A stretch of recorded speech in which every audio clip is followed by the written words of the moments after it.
The stagecoach lurched to a stop in front of the Mercantile, and Natalie Emerson watched through frosted glass as a man dragged her trunk through the snow. His face twisted with irritation as he muttered complaints about the cold and the weight of her belongings. She had traveled nearly 2,000 miles from Boston to Newton, Kansas, in the winter of 1882, answering an advertisement from a rancher named Harold Pritchett, who claimed he needed a wife to help manage his household and provide companionship in his advancing years. The reality of her situation had become clear within 3 days of her arrival at his ranch. Harold wanted a chattering magpie, not a thoughtful woman who measured her words carefully. She barely speaks 10 words a day, Harold had complained to anyone who would listen in town. What kind of wife sits at the dinner table like a statue? I need someone with conversation, with spirit. This one here is broken or simple-minded, I reckon. Natalie had tried to explain that she preferred listening to needless chatter, that she expressed herself through actions rather than endless words. But Harold had made up his mind. He had loaded her trunk back onto a wagon that morning and driven her to town in a snowstorm, depositing her at the Mercantile with instructions to wait for the next eastbound stage. The humiliation burned hotter than any fever as she sat on a wooden bench near the potbelly stove, aware of curious glances from townspeople who drifted in and out of the store. "Shame about that," she heard a woman whisper to her companion. "Harold Pritchett sending back that pretty young thing just because she is quiet-natured." "Always was a fool," the other woman replied. "Wants a wife who will nag him to death, apparently." Natalie kept her eyes fixed on her gloved hands, folded neatly in her lap. At 23 years old, she had exhausted her options in Boston. Her parents had died of influenza 2 years prior, leaving her with minimal inheritance and no close relatives willing to take her in. She had worked as a seamstress, barely earning enough to pay for a room in a boarding house, until she saw the advertisement for mail-order brides heading west. Harold's letter had seemed kind enough, and his photograph showed a decent-looking man in his early 50s. She had allowed herself to hope for a fresh start, a place to belong. Now she sat in a strange town with exactly $43 to her name, no return ticket, and nowhere to go. The next stage east would not arrive for another 5 days, assuming the snow did not delay it further. The Mercantile owner, a portly man named Mr. Jensen, had informed her somewhat apologetically that she could not sleep in his store. "Got a boarding house down the street," he had offered. "Mrs. Kowalski runs it. She might have a room, though with this weather, she is probably full up with stranded travelers." The afternoon stretched into evening, and Natalie remained on her bench, unwilling to spend precious money on lodging until absolutely necessary. She pulled her wool coat tighter around her shoulders and watched the snow fall heavier outside the window. The wind howled between buildings, creating drifts that climbed halfway up the storefront windows along Main Street. "We are closing up now, miss," Mr. Jensen said gently as he approached with a broom. "You will need to find somewhere else to spend the night." Natalie nodded and rose to her feet, retrieving her carpetbag. Her trunk remained near the door, too heavy for her to manage alone. "My trunk," she said softly. "May I leave it here until I make arrangements?" "I suppose that will be all right," Mr. Jensen agreed. "Just do not be gone too long. I cannot be responsible if something happens to it." She stepped out into the bitter cold, the wind immediately stealing her breath. Snow pelted her face as she made her way down the wooden sidewalk toward the boarding house, her boots crunching through several inches of fresh powder. The temperature had dropped dramatically as the sun set, and she could see her breath forming thick clouds in the frigid air. The boarding house was indeed full, Mrs. Kowalski informed her with genuine regret. Storm brought in twice as many folks as usual, all needing shelter. I do not have so much as a closet available. Is there anywhere else? Natalie asked, trying to keep the desperation from her voice. Mrs. Kowalski frowned thoughtfully. The hotel might have space, though it will cost you considerably more, or you could try the church. Pastor Whitman sometimes lets stranded travelers sleep in the meeting room during emergencies. Natalie thanked her and ventured back into the storm. The hotel proved too expensive at $3 per night, money she could not afford to waste. The church seemed her only option, assuming the pastor would grant her permission. She trudged through increasingly deep snow, her skirts becoming heavy and wet as they dragged through the drifts. Her fingers and toes had gone numb, and her teeth chattered uncontrollably by the time she reached the small white church at the edge of town. The building was dark, and her knocking went unanswered. She tried the door and found it locked. Panic began to set in as she realized she might have no shelter at all for the night. The temperature continued to plummet, and the wind had reached dangerous intensity. People died in blizzards like this, she knew. They froze to death mere steps from safety, disoriented by the whiteout conditions. She huddled against the church door, trying to shield herself from the worst of the wind, but she knew she could not survive the night there. Her mind worked frantically through her limited options. She could return to the mercantile and beg Mr. Jensen to let her sleep on the floor. She could knock on random doors and plead for charity. She could try to find a stable and sleep with the horses. "You lost, miss." The voice startled her so badly she nearly fell. A tall figure had appeared through the swirling snow, leading a horse that looked like a phantom in the whiteout. As the man came closer, she could make out a broad-shouldered cowboy in his late 20s, his hat pulled low and a thick scarf wrapped around the lower half of his face. "I need shelter," Natalie managed through chattering teeth. "The church is locked." "Pastor is in Wichita visiting his daughter," the cowboy said. "He will not be back until the storm clears." He studied her for a moment, his eyes barely visible beneath his hat brim. "You are the one Harold Pritchett brought back to town." It was not a question, and Natalie felt the shame wash over her again. She nodded, unable to meet his gaze. "Fool man," the cowboy muttered. "I am Patrick Lawson. I have a ranch about 2 miles north of here. You can ride with me, get warm, and wait out the storm." "It would not be proper to leave you to freeze." Natalie hesitated.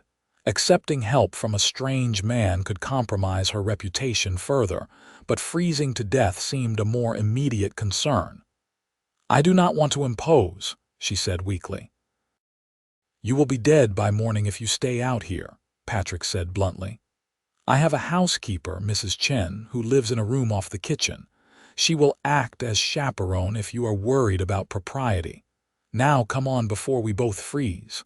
He helped her mount his horse, then swung up behind her.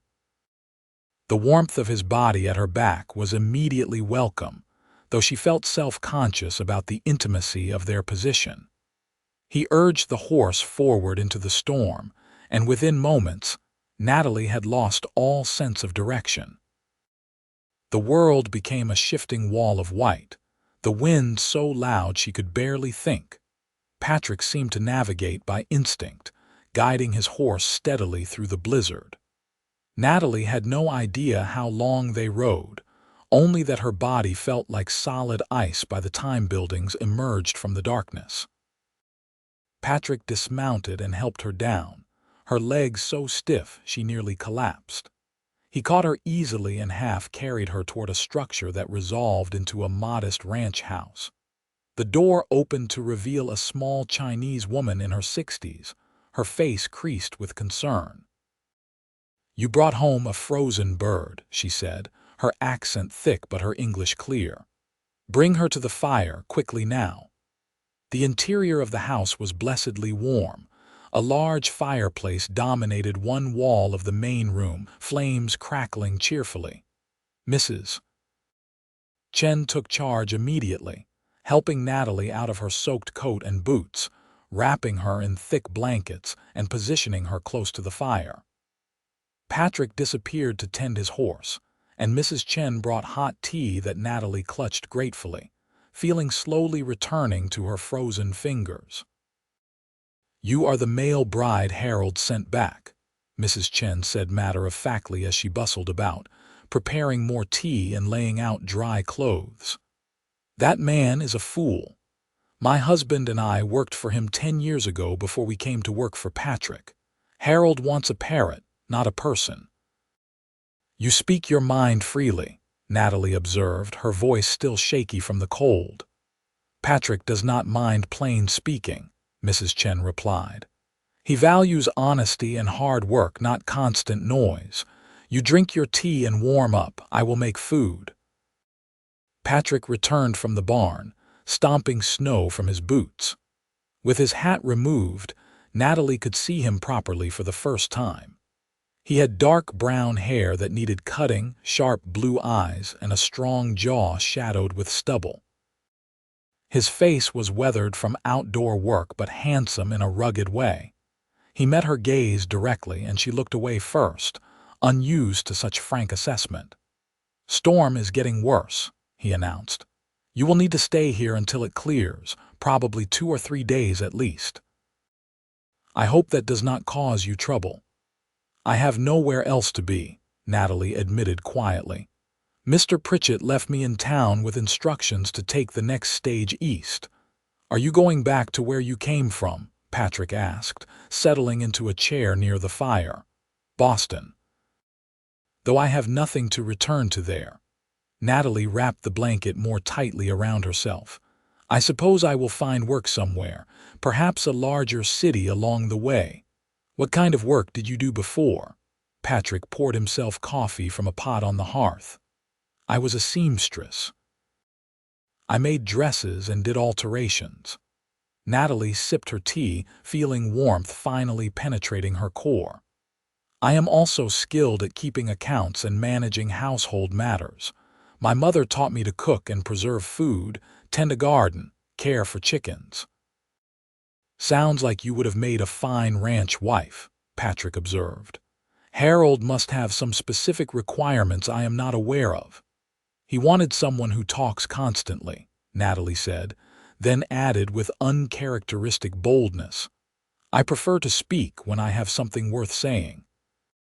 Patrick's mouth curved in what might have been a smile, though it disappeared so quickly Natalie was not certain.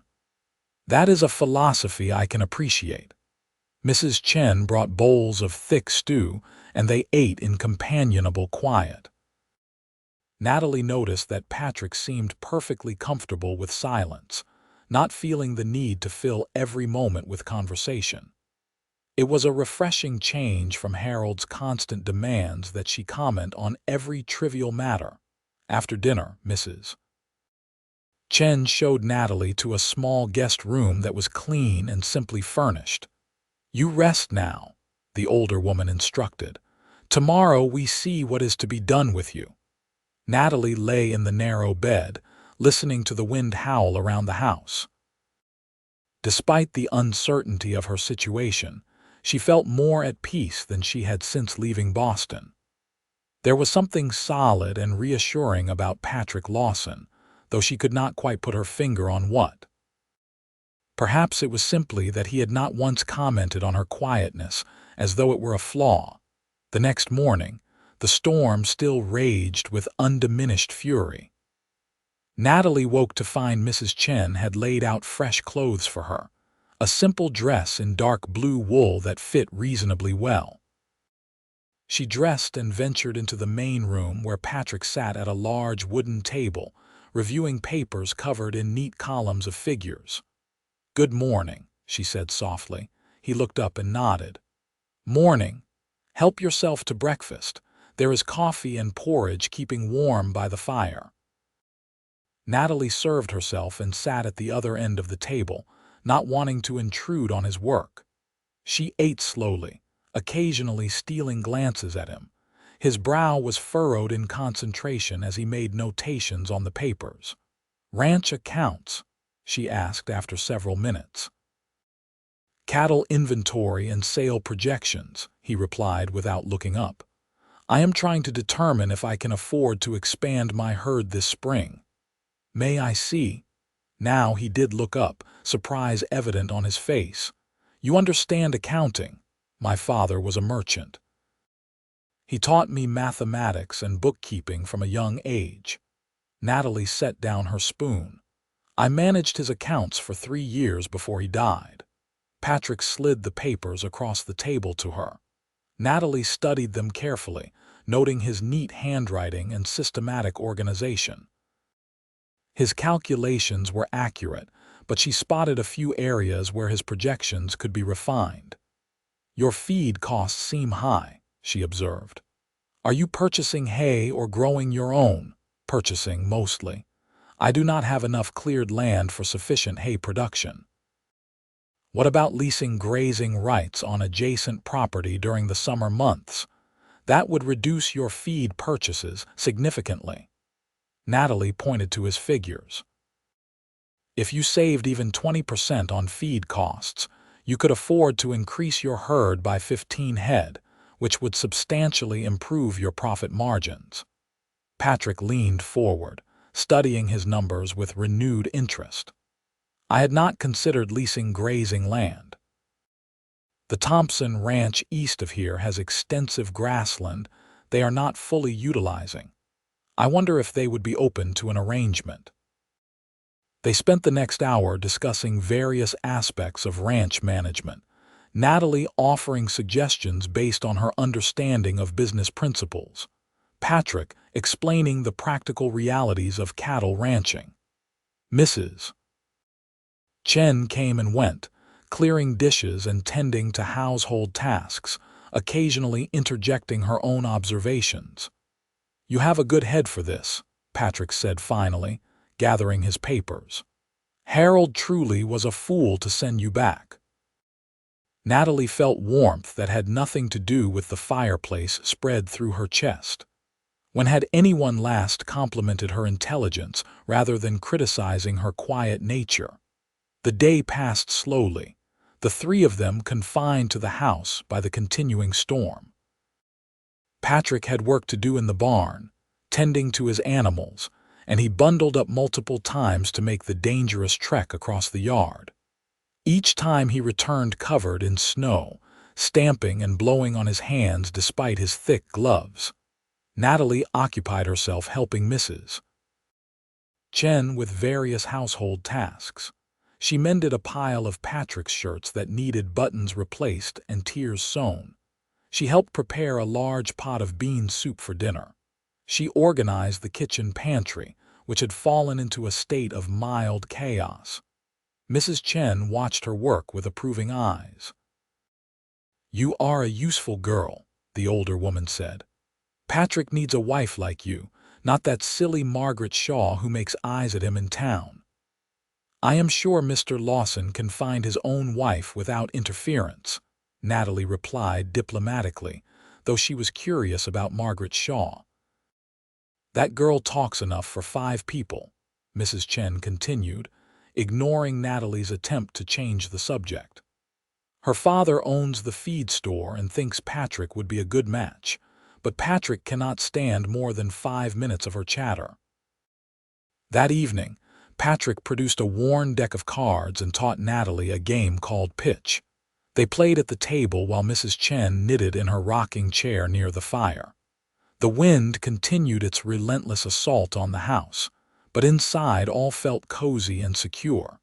Where did you grow up? Natalie asked as she studied her cards. Right here in Kansas, about 50 miles south of Newton, Patrick replied. My father was a cavalry officer at Fort Riley. He bought this land after the war and started the ranch in 1867. I was 8 years old when we moved here. Is your family still nearby? My mother died of cholera when I was 12. My father passed 3 years ago from a heart condition. Patrick laid down a card. I have a sister in Denver, married to a mining engineer. We write occasionally, but I have not seen her in 2 years. I am sorry about your parents. Natalie played her own card. I lost mine to influenza in 1880. My father first, then my mother 3 weeks later. That must have been difficult, facing that alone. Patrick's voice held genuine sympathy. My mother had a sister, but Aunt Patricia made it clear I was not welcome to live with her permanently. She said she had her own children to worry about and could not afford another mouth to feed. Natalie kept her tone neutral, though the memory still stung. That was when I began working as a seamstress and living in the boarding house. They played in silence for several minutes before Patrick spoke again. What made you decide to become a mail-order bride? Natalie considered her answer carefully. Boston held nothing but memories of loss. I barely earned enough to survive, with no prospects for improvement. When I saw the advertisements for brides needed out west, it seemed like an opportunity for a new beginning. I thought perhaps I could build a life that had meaning and purpose. And instead, you ended up with Harold Pritchett. Patrick shook his head. I have known Harold for years. He is not a bad man, just set in his ways and somewhat foolish. His first wife, Martha, was a gentle soul, quiet like you. She died giving birth to their stillborn son 12 years ago. I think Harold forgot what he actually valued in a woman and convinced himself he wanted something different. Perhaps some people are simply incompatible, Natalie suggested. It is better to discover that quickly than to spend years in misery. That is a pragmatic way of looking at it. Patrick gathered the cards to shuffle for another hand. Most women would be in tears over the rejection. Tears do not solve problems, Natalie said simply. They only make your eyes red and your head ache. Patrick laughed, a genuine sound of amusement that transformed his usually serious face. I cannot argue with that logic. The second day of the storm dawned with no improvement in conditions. Snow had drifted so high against the north side of the house that it reached the windowsills. Patrick spent most of the morning tunneling paths to the barn and other outbuildings, ensuring his livestock had access to feed and water. Natalie used the time to give the main room a thorough cleaning, something it clearly needed. She swept and scrubbed floors, washed windows, and beat the dust from rugs and curtains. Mrs. Chen worked alongside her, the two women falling into an easy rhythm of cooperation. You work hard, Mrs. Chen observed. Not like some lazy girls who think being pretty is enough. My mother always said idle hands lead to an idle mind, Natalie replied, scrubbing determinedly at a stubborn stain on the wooden floor. Besides, I prefer to be useful. When Patrick came in for lunch, he stopped short at the transformation of his main room. Everything gleamed, and the air smelled of lye soap and lemon oil. You did not need to do all this, he said, looking around in wonder. I wanted to help repay your hospitality, Natalie explained. You saved my life by bringing me here. The least I can do is make myself useful while I am staying in your home. Something shifted in Patrick's expression, though Natalie could not quite identify what. He removed his coat and boots and sat down to the lunch Mrs. Chen had prepared. Well, I appreciate it. The place has not been this clean since my mother was alive. That afternoon, Natalie asked if she might examine the ranch accounts more thoroughly. Patrick readily agreed, spreading out his ledgers on the table. She spent hours reviewing his entries, making notes and calculations. By dinner time, she had prepared a detailed report with recommendations for improving profitability. You keep excellent records, she told him as they reviewed her findings. But there are several areas where you could reduce costs or increase revenue. For example, you are selling all your cattle in the fall when prices are lowest because everyone else is selling. If you could keep a portion over winter and sell in early spring, you would likely get significantly better prices. Winter feed is expensive, Patrick pointed out. Yes, but not as expensive as the difference between fall and spring cattle prices, particularly in years when winter has been harsh and early spring cattle are scarce. Natalie showed him her calculations. Even accounting for feed costs and potential losses from winter weather, you would increase your profit margin by approximately 18%. Patrick studied her figures intently. This would require having more cash reserves to cover winter expenses while waiting for spring sales. True, but if you implemented some of the other cost-saving measures I have identified, you could build up those reserves over the next year or two. Natalie pointed to another section of her notes. Additionally, you could diversify slightly. A small flock of sheep would require minimal additional infrastructure, but provide wool income in the spring and mutton sales throughout the year. They discussed her suggestions well into the evening, Patrick asking questions and Natalie providing detailed answers. Mrs. Chen eventually shooed them away from the table so she could serve dinner, clucking her tongue at their intensity. "You two talk business like old partners," she observed. "Very boring for those of us who do not care about cattle and money." "I apologize," Natalie said quickly. "I did not mean to monopolize Mr. Lawson's time with tedious matters." "Tedious?" Patrick looked genuinely surprised. "This is the most productive conversation I have had in months. Most people I discuss business with are trying to get the better of me in some deal." "You are actually trying to help me succeed." "Why would I not?" Natalie asked, puzzled. "You saved my life and offered me shelter. Helping improve your ranch operations is the only way I can partially repay that debt." Patrick held her gaze for a long moment, something unreadable in his blue eyes. "You are an unusual woman, Natalie Emerson. So I have been told," she replied quietly, "though it is usually not intended as a compliment." "It is from me," Patrick said firmly. "Harold Pritchett is a fool." The storm finally broke on the third morning. Natalie woke to brilliant sunshine streaming through her window and the absence of howling wind. She dressed quickly and emerged to find Patrick already preparing to ride to town. "I need to check on things and let people know we are all right," he explained. "The snow is deep, but the roads should be passable by now. I will bring your trunk back from the mercantile if it is still there." "Thank you," Natalie said, feeling sudden anxiety about the future.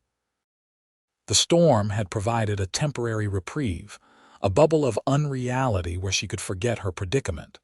Now reality would intrude again. Patrick seemed to sense her unease. "There is no hurry for you to leave," he said. "You are welcome to stay as long as you need while you sort out your plans." "That is very kind, but I cannot impose on your hospitality indefinitely." Natalie clasped her hands together to stop them from trembling. "I will need to arrange passage east and find somewhere to stay in town until the stage departs. We can discuss options when I return," Patrick said. "Just do not make any hasty decisions." He departed shortly after breakfast, and Natalie spent the morning helping Mrs. Chen with laundry and baking. The older woman chatted as they worked, telling stories about her life in China before she and her husband came to America seeking opportunities in the gold fields of California. "We never found gold," Mrs. Chen said with a laugh, "but we found work, which is better. Gold runs out. Good work continues. My husband, he died 5 years ago. Patrick's father hired me as housekeeper, and when the father died, Patrick kept me on. He is a good man, very loyal." "He seems very capable," Natalie agreed, kneading bread dough with steady pressure. "He needs a wife, Mrs. Chen said bluntly. "He is 30 years old, should have children by now, but he is particular. Most women here are silly girls who giggle too much, or they want him only for his ranch and money. Patrick wants a partner, someone with a brain and steady character." Natalie kept her eyes on her work, afraid of what her face might reveal. "I am sure he will find the right woman eventually." "Maybe he already has," Mrs. Chen said cryptically, but she did not elaborate despite Natalie's curious glance.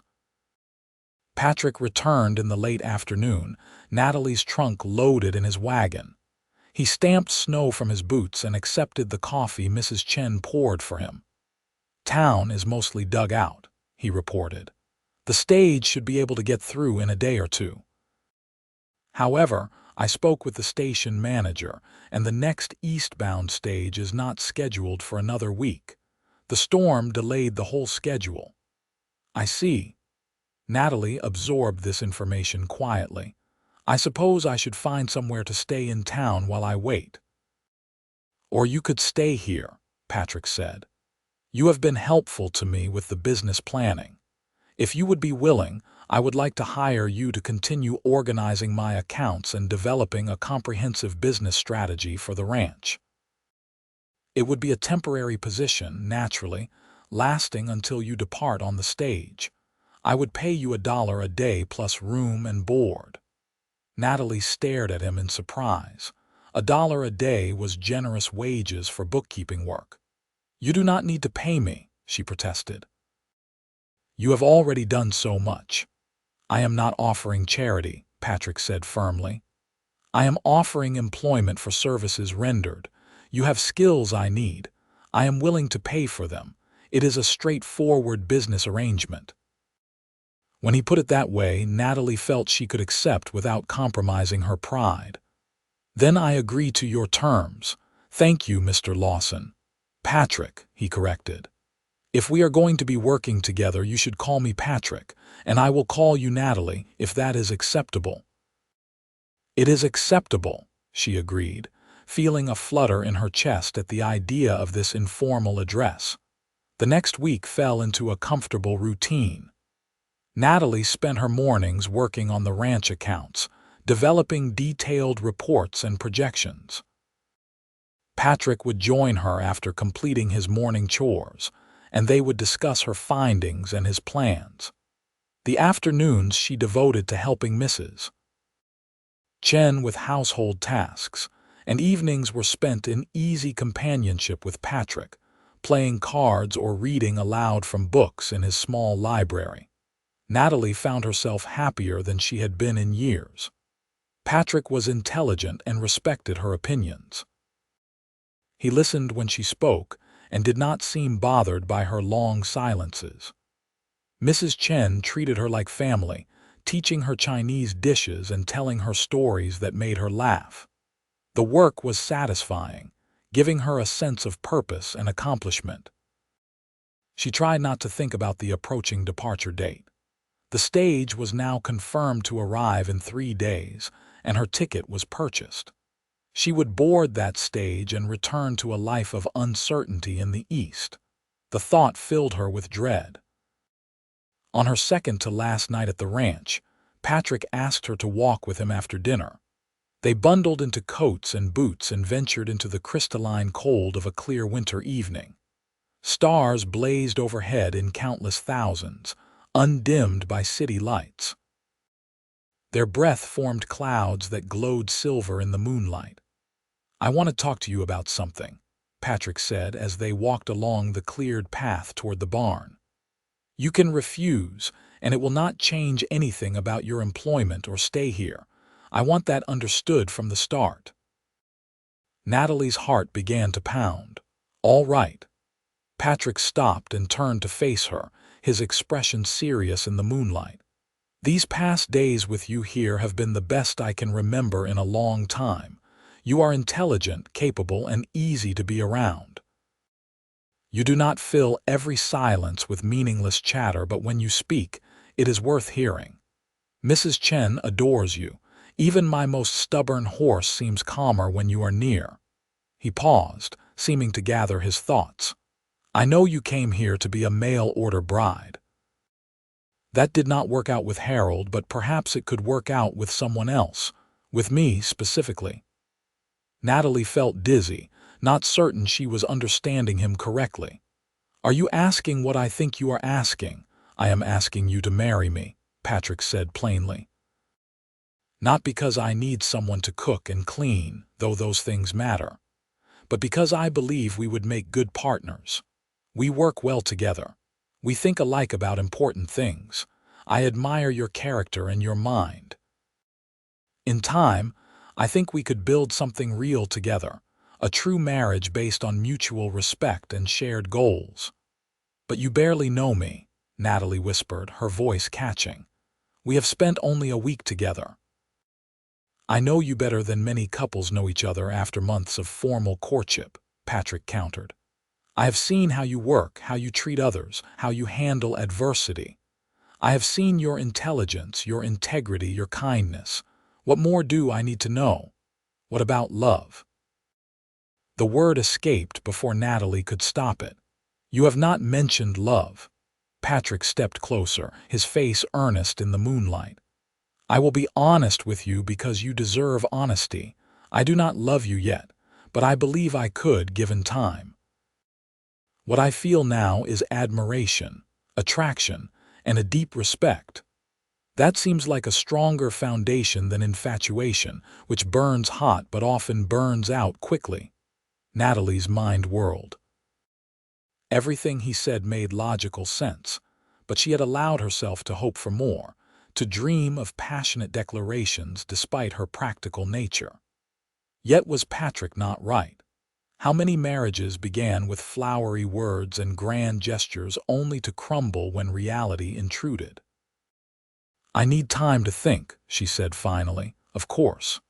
Patrick nodded, stepping back. Take all the time you need.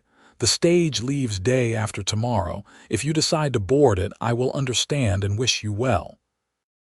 If you decide to stay, we can be married by Pastor Whitman when he returns from Wichita. There is no pressure either way. They walked back to the house in silence, but it was not uncomfortable. Natalie felt the weight of the decision pressing on her, demanding attention. She had come west seeking a new life, a place to belong. Patrick offered exactly that. But was it enough without love? She lay awake most of the night, staring at the ceiling and weighing her options. Return east to poverty and uncertainty, or stay and build a life with a good man who admired her but did not love her. When she finally slept, her dreams were confused tangles of snowy landscapes and Patrick's steady blue eyes. The next morning, Natalie was quiet even by her usual standards. Patrick gave her space, working in the barn most of the day. Mrs. Chen watched her with knowing eyes but said nothing directly, merely humming as she went about her tasks. In the afternoon, Natalie wrapped herself in her coat and went for a walk, needing solitude to think. She trudged through the snow toward a small rise that overlooked the ranch buildings. From there, she could see the house, the barn, the various outbuildings, and beyond them the vast Kansas prairie stretching to the horizon, all covered in white. It was beautiful in a stark, honest way. No frills or pretensions, just land and sky and the structures people built to shelter themselves from the elements. Patrick's ranch was modest but well-maintained, showing the care of a man who took pride in his work. He had built something solid here, something that would last. Could she be part of that? Could she help him expand and improve what he had started? The idea appealed to her more than she wanted to admit. Working on his accounts had given her a glimpse of what their partnership could be. He listened to her suggestions, implemented her ideas, treated her as an equal. How many women could claim such respect from their husbands? And physical attraction existed between them. She could not deny that. She had noticed the way Patrick looked at her sometimes, warmth in his eyes that had nothing to do with the fireplace. She felt it too, a pull toward him that grew stronger each day. Perhaps love would develop from that foundation of respect and attraction. Perhaps it was already beginning. The alternative was returning to a life of loneliness and struggle, always on the edge of poverty, always without real purpose or belonging. When put that way, the choice seemed clear. Natalie walked back to the house with her decision made. She found Patrick in the barn, checking on a pregnant mare who would foal in early spring. He looked up as she entered, wariness and hope mingling in his expression. "I have thought about your proposal," Natalie said, her voice steady despite her racing heart. "If your offer still stands, I would like to accept." Patrick set down the brush he had been using on the mare and walked over to her. "Are you certain? I do not want you to feel pressured or cornered by circumstances." "I am certain," Natalie confirmed. "You are right that we work well together and share similar values. I believe we could build a good life here. I want to try." Relief and something deeper, something that might have been joy, crossed Patrick's face. He reached out and took her hand, his grip warm and firm even through their gloves. "I will do everything in my power to make you happy," he promised. "You will not regret this decision." "I know," Natalie said, and she meant it. They returned to the house to share the news with Mrs. Chen, who expressed her approval with characteristic bluntness. "About time," she declared. "I already started planning the wedding feast. You two are perfect for each other." The next few days passed in a blur of activity. Pastor Whitman returned to Newton, and Patrick rode to town to arrange the wedding ceremony. He also visited the general store to purchase supplies, returning with a length of cream-colored silk that he presented to Natalie. "For your wedding dress," he explained, somewhat awkwardly. "Mrs. Jensen said it is the finest fabric they stock. If it is not suitable, I can find something else." Natalie ran her fingers over the smooth silk, deeply touched by his thoughtfulness. "It is perfect, thank you." She spent 2 days sewing her wedding dress, her skilled fingers creating something simple but elegant. Mrs. Chen helped with the fitting and added delicate embroidery to the collar and cuffs. When Natalie tried on the finished garment, she barely recognized herself in the small mirror. She looked like a proper bride. The wedding took place on a cold but sunny morning 1 week after Natalie had accepted Patrick's proposal. The ceremony was small, held in the church with only Pastor Whitman, Mrs. Chen, and a few of Patrick's ranch hands in attendance. Natalie had no family or friends in Newton, something that caused a pang of loneliness until Patrick squeezed her hand reassuringly. "You have family now," he murmured. "You have me and Mrs. Chen. You belong here." The words melted something frozen inside Natalie's chest. She stood beside Patrick and repeated her vows in a clear, steady voice. When he slipped a simple gold band onto her finger, she felt the rightness of it settle over her like a warm blanket. This was where she was meant to be. After the ceremony, they returned to the ranch for the wedding feast Mrs. Chen had prepared. The older woman had outdone herself, creating dishes both traditional and experimental, the table groaning under the weight of food. The ranch hands ate with enthusiasm, toasting the newlyweds with rough but heartfelt good wishes. As evening fell and the guests departed, Natalie felt nervous anticipation building. Patrick had been unfailingly respectful during their brief engagement, never pushing beyond the boundaries of propriety. Tonight that would change. Tonight she would truly become his wife. Patrick seemed to sense her anxiety. After Mrs. Chen retired to her room with a knowing smile, he led Natalie to sit beside him near the fire. "There is no rush," he said gently. "We have the rest of our lives. Tonight we can simply talk if you prefer." "I am not afraid," Natalie said, and realized it was true. "I trust you." Patrick lifted her hand and pressed a kiss to her palm, his lips warm against her skin. "You honor me with that trust. I will never betray it." He kissed her then, properly, and Natalie discovered that passion and respect could exist together. That desire need not be hurried or crude. Patrick was patient and gentle, leading her carefully into intimacy, always attentive to her responses. When they finally retired to his bedroom, now theirs, Natalie felt cherished in a way she had never experienced. The first months of marriage brought adjustments, as any marriage must. Natalie learned the rhythms of ranch life, the endless cycle of chores that kept the operation running smoothly. She took over management of the household accounts entirely, freeing Patrick to focus on the physical work of ranching. She also began implementing some of the business strategies they had discussed, working with Patrick to negotiate a grazing lease with the Thompson Ranch and researching sheep breeds that would thrive in Kansas. Patrick proved to be a considerate husband, never taking her presence or her work for granted. He consulted her on major decisions and respected her opinions even when they disagreed. Their disagreements were rare and resolved through calm discussion, rather than raised voices. Mrs.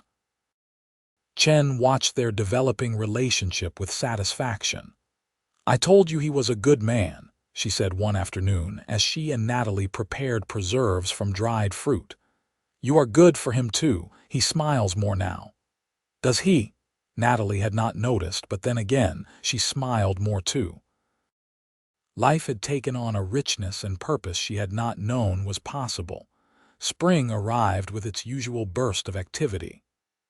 The mare foaled successfully, producing a strong colt that Patrick declared would be Natalie's horse to train as she wished. Calving season kept them all busy day and night, ensuring the newborn cattle survived the unpredictable weather. Natalie proved adept at caring for orphaned calves, bottle feeding the ones whose mothers had died or rejected them. One evening in late April, as they sat together watching the sunset paint the sky in shades of orange and gold, Patrick turned to Natalie with unusual seriousness. "I need to tell you something," he began. "Something I should have said before but did not know how." Natalie's heart skipped with worry. "What is it?" "I love you," Patrick said simply. "I have been in love with you for weeks now, but I did not want to say it unless I was certain you felt ready to hear it. You came into my life during the worst storm of the winter, and you brought light and warmth that had nothing to do with fires or shelter. You are my partner in the truest sense, the other half that makes me whole. I love your quiet wisdom, your steady strength, your quick mind and gentle heart. I love everything about you, Natalie Lawson." Tears spilled down Natalie's cheeks before she could stop them. "I love you too," she whispered. "I have for a while now, but I was afraid to say it first, afraid you might not be ready." Patrick pulled her close and they held each other as the sun sank below the horizon. "We are a pair of fools," he said with a laugh. "Both of us too cautious to speak our hearts." "Not fools," Natalie corrected, tilting her face up to kiss him. "Just careful people who wanted to be certain before risking something precious." That night, they came together with a new depth of feeling, their physical intimacy now matched by emotional openness. Natalie felt as though she could finally breathe fully, as though some last guard had dropped away, allowing her to be completely herself. Summer brought the implementation of more of Natalie's business plans. Patrick purchased a small flock of sheep at her urging, and she threw herself into learning everything about wool production and sheep management. The investment proved sound, the sheep thriving on portions of the ranch unsuitable for cattle. When they made their first wool sale in July, the profit exceeded even Natalie's optimistic projections. "You have a gift for this," Patrick said, reviewing the sales receipts with clear pleasure. "We should expand the flock next year. And we should consider breeding horses as well," Natalie added. "Your mare produces strong foals. If we purchased a quality stallion, we could develop a profitable sideline selling working horses to other ranchers." They sat at the table discussing possibilities, their conversation flowing with the ease of long partnership. Mrs. Chen worked nearby, preparing vegetables for dinner, occasionally interjecting her own opinions. This was Natalie's life now, and she could not imagine wanting anything different. In August, Natalie realized her monthly courses were late. She waited another week, not wanting to raise false hopes before mentioning it to Patrick. His face lit up with such pure joy that her own uncertainty vanished. "A child," he said wonderingly, placing his hand gently on her still flat stomach. "We are going to have a child. If I am right," Natalie cautioned. "It is still early." But she was right. As summer gave way to autumn, her body changed unmistakably. Mrs. Chen fussed over her, forcing her to rest more and preparing special foods to ensure the baby's health. Patrick became absurdly protective, trying to prevent her from doing any work he deemed too strenuous. "I am pregnant, not ill," Natalie protested when he attempted to stop her from carrying a basket of washing. "Women have been doing chores while expecting for thousands of years." "Not my woman carrying my child," Patrick said stubbornly. "Let me help at least." They compromised, Natalie continuing her normal activities, but accepting Patrick's help with heavier tasks. She found his protectiveness endearing rather than annoying, a sign of how deeply he cared. The months of her pregnancy passed in a haze of happiness. Natalie felt more connected to her own body than ever before, aware of the life growing inside her. Patrick talked to her belly every night, telling their unborn child stories about the ranch and the life they would share. Mrs. Chen knitted tiny garments and predicted the baby would be a boy. "A son for his father," she declared with certainty. "I can tell by the way you carry." Winter returned, and with it came Natalie's time. Her labor began on a snowy evening, almost exactly 1 year after Patrick had found her freezing outside the church. The symbolism was not lost on her as the contractions intensified. Patrick wanted to ride for the doctor, but the storm had worsened too much for travel. Mrs. Chen took charge with calm competence, having assisted at numerous births in her long life. She guided Natalie through the difficult hours, offering comfort and encouragement. Patrick stayed by Natalie's side throughout, holding her hand and murmuring words of love and support. When the pain became almost unbearable, she fixed her eyes on his face and found the strength to continue. He was her anchor in the storm, steady and unshakable. Their son was born just after midnight, his first cries strong and healthy. Mrs. Chen cleaned him efficiently and placed him in Natalie's arms, the tiny bundle warm and perfect. Patrick touched the baby's head with a trembling hand, his eyes suspiciously bright. "He is beautiful," Patrick whispered. "You are amazing. I love you so much." Natalie looked down at her son, then up at her husband, and felt such overwhelming love that she could hardly breathe. "We should name him after your father," she suggested, "to honor his memory." "Paul," Patrick said. "Paul Lawson. It is perfect." Little Paul proved to be a content baby, eating and sleeping with satisfying regularity. Natalie threw herself into motherhood with the same dedication she brought to all her endeavors, learning quickly and adapting to the demands of caring for an infant. Patrick was a devoted father, often rocking Paul to sleep in the evening while Natalie caught a few moments of rest. Mrs. Chen doted on the baby shamelessly. "I always wanted grandchildren," she admitted. "Now I have this precious boy to spoil." As spring returned and Paul grew from a tiny newborn into a chubby, smiling infant, Natalie reflected on the strange path her life had taken. She had traveled to Kansas to marry a stranger and been rejected for being too quiet. That rejection had seemed like the end of everything, but it had actually been a beginning. You ever think about what would have happened if Harold had not sent you back? Patrick asked one evening as they watched Paul attempt to grasp his own toes. "Sometimes," Natalie admitted. "I would have been miserable, probably, trying constantly to be someone I am not. I certainly would not have this." She gestured to encompass their home, their son, their life together. "Harold told me something interesting when I saw him in town last week," Patrick said. "He remarried in January to a widow from Wichita named Constance Baker. He said she talks enough for 3 people and drives him half mad, but he could not be happier." Natalie laughed. "Then it worked out well for everyone. We all found where we belong." "Silence speaks loudest," Patrick said thoughtfully. "That is what I told Harold when he asked why I married you. He was confused, but I think it is true. You never needed to fill every moment with chatter because your actions spoke volumes. The way you worked, the way you treated others, the way you faced adversity with courage. I learned more about your character in a few days of watching you live than I could have from months of conversation." "That is the loveliest thing anyone has ever said to me," Natalie said softly, her eyes filling with tears.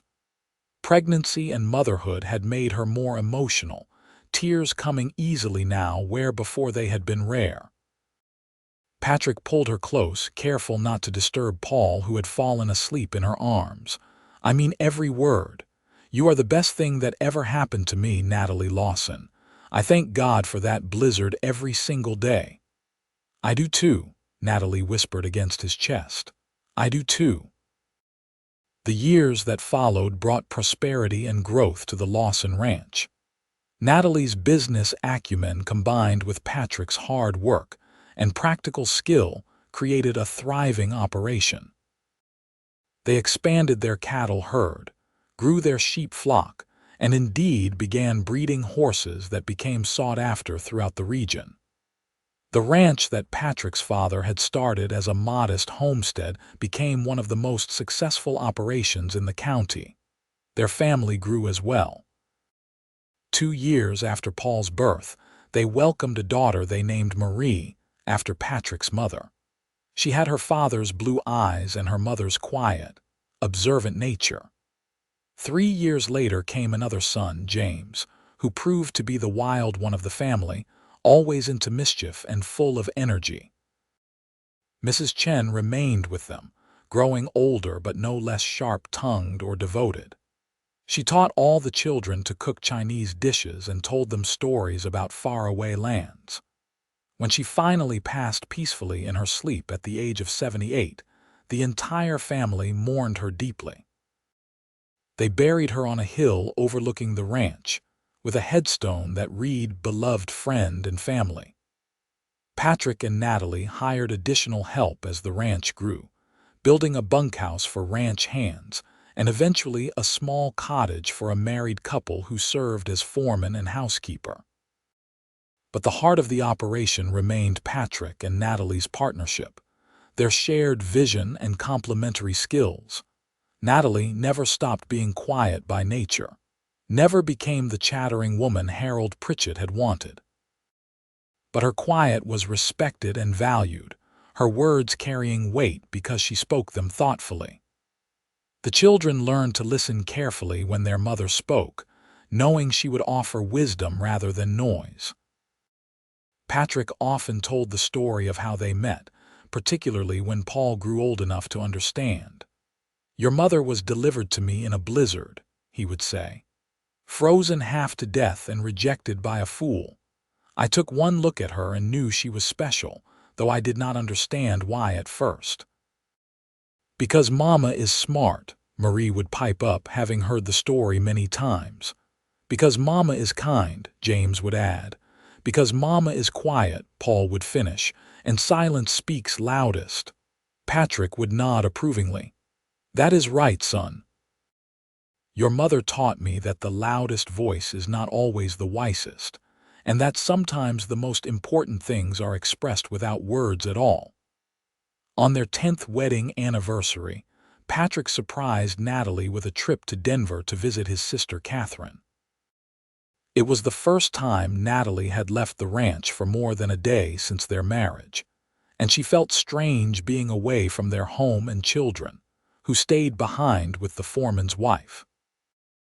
Catherine and her husband William welcomed them warmly, and Natalie enjoyed seeing the bustling city with its broad streets and impressive buildings. But what she enjoyed most was the time alone with Patrick, the chance to be simply husband and wife rather than parents and business partners. "Do you ever regret it?" she asked one evening as they walked through Denver's streets. "Marrying someone you barely knew, taking such a risk?" "Never," Patrick said immediately. "Not for a single moment. You are my partner, my love, the mother of my children. You made my life complete." "How could I regret that?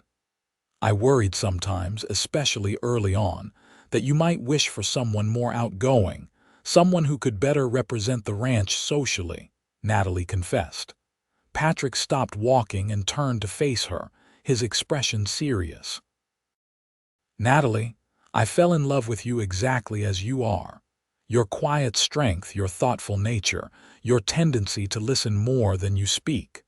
Those are not flaws to overcome. They are part of what makes you exceptional. If you suddenly became a chatterbox, I would worry something was terribly wrong." Natalie laughed and kissed him, not caring that they were on a public street. "I love you, Patrick Lawson. And I love you, Natalie Lawson. Always have, always will."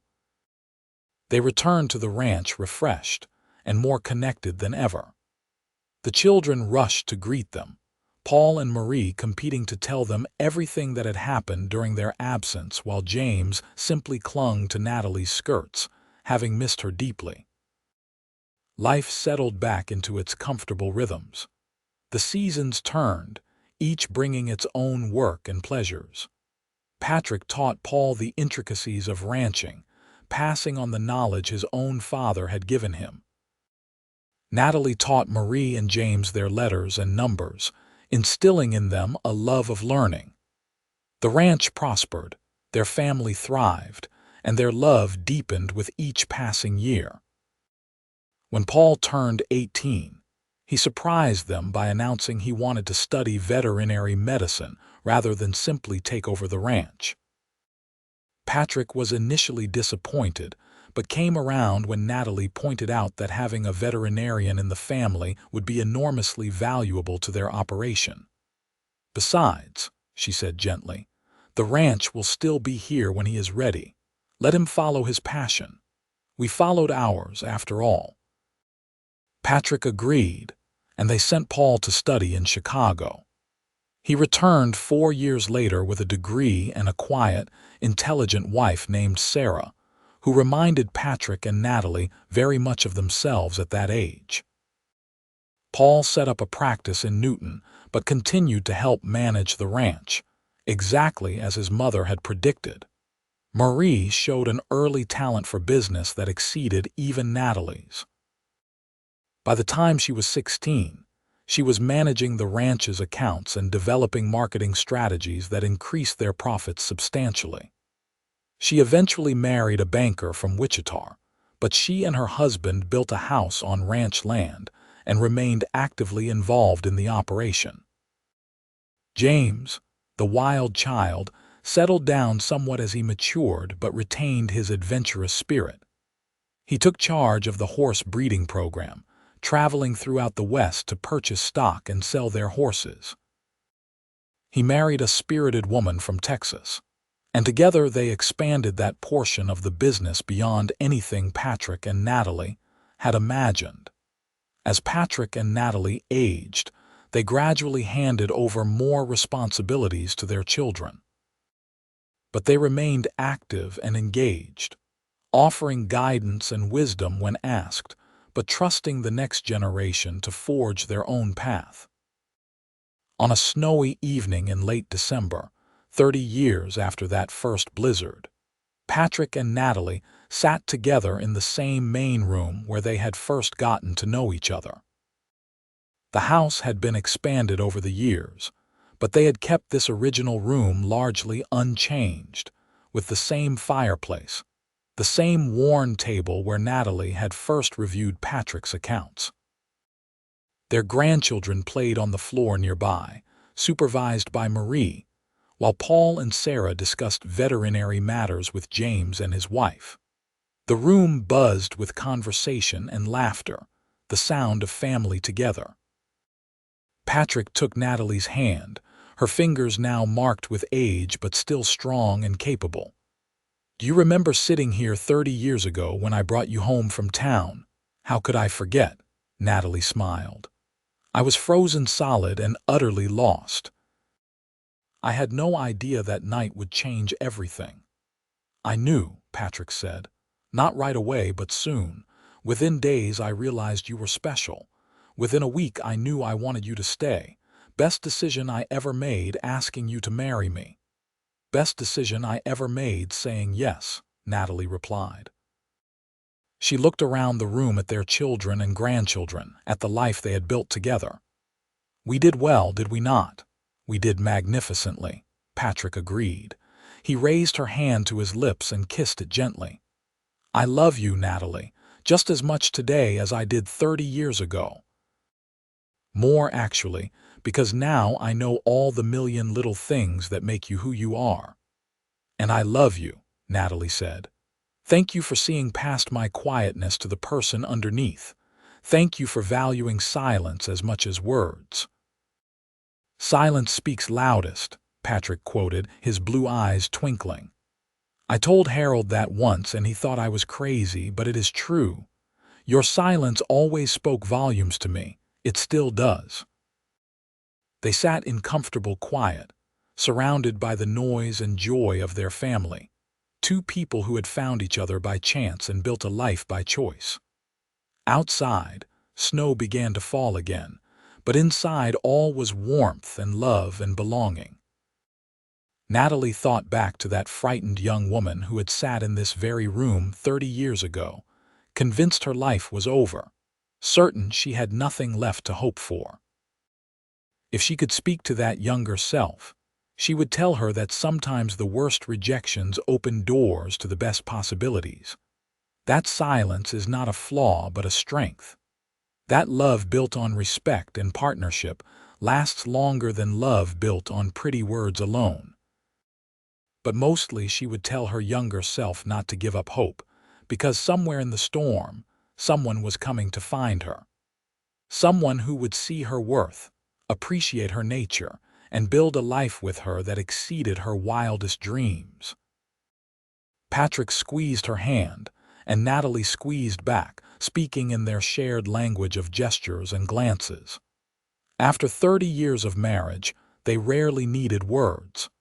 Their silence spoke volumes, just as it always had. Little Emma, their youngest grandchild at age 5, climbed into Natalie's lap and snuggled close. "Grandma, tell me the story again," she demanded. "About when Grandpa saved you from the snow." Natalie stroked the child's hair and began the familiar tale. "Once upon a time, in the worst blizzard Kansas had ever seen, I sat freezing outside a church with nowhere to go and no hope left. Then your grandfather appeared like magic through the snow, riding his horse, and he said the kindest words I had ever heard. He said, 'You look lost, miss. Come with me, and I will help you find your way.'" Emma sighed happily, having heard this story dozens of times but never tiring of it. "And then you fell in love and got married and had babies and lived happily ever after."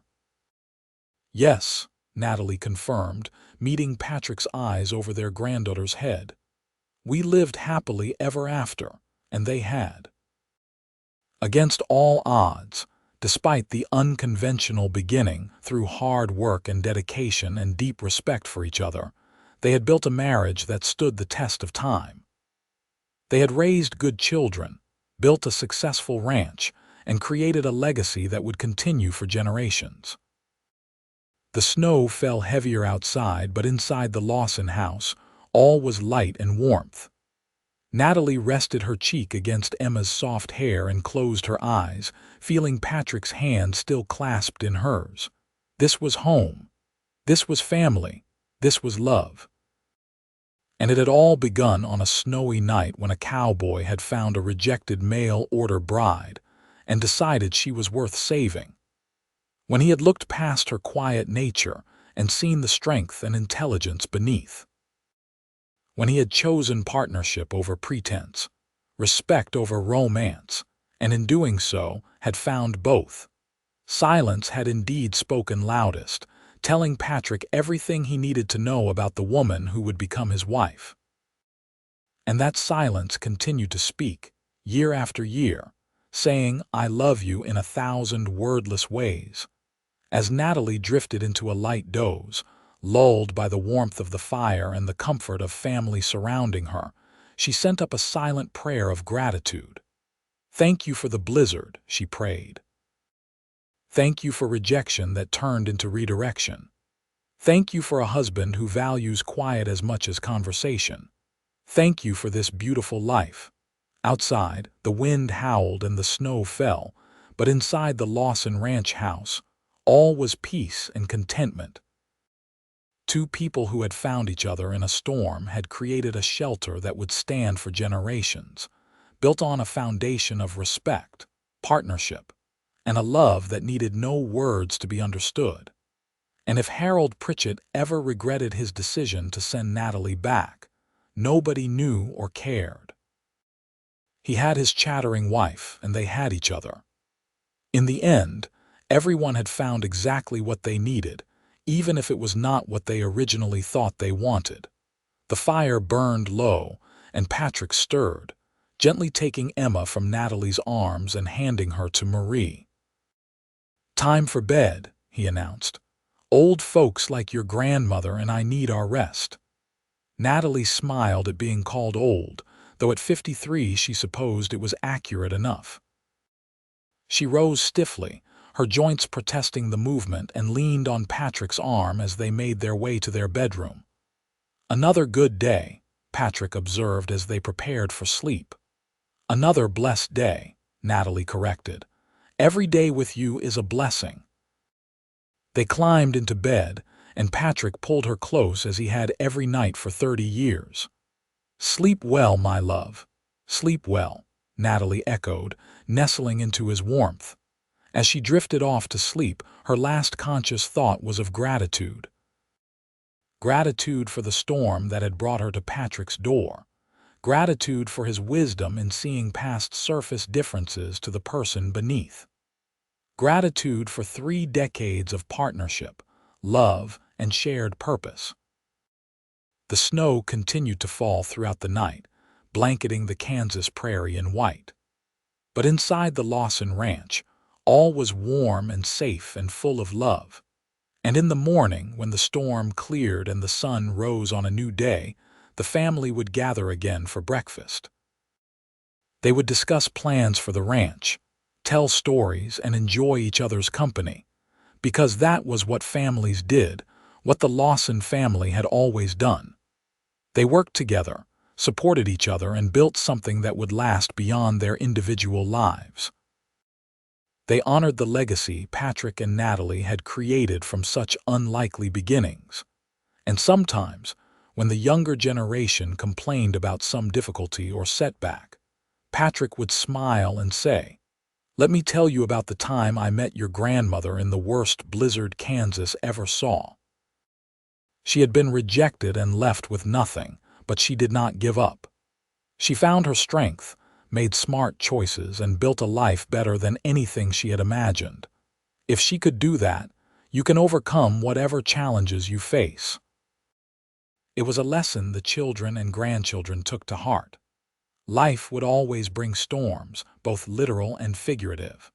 But with courage, intelligence, and the support of people who truly valued you, those storms could be weathered.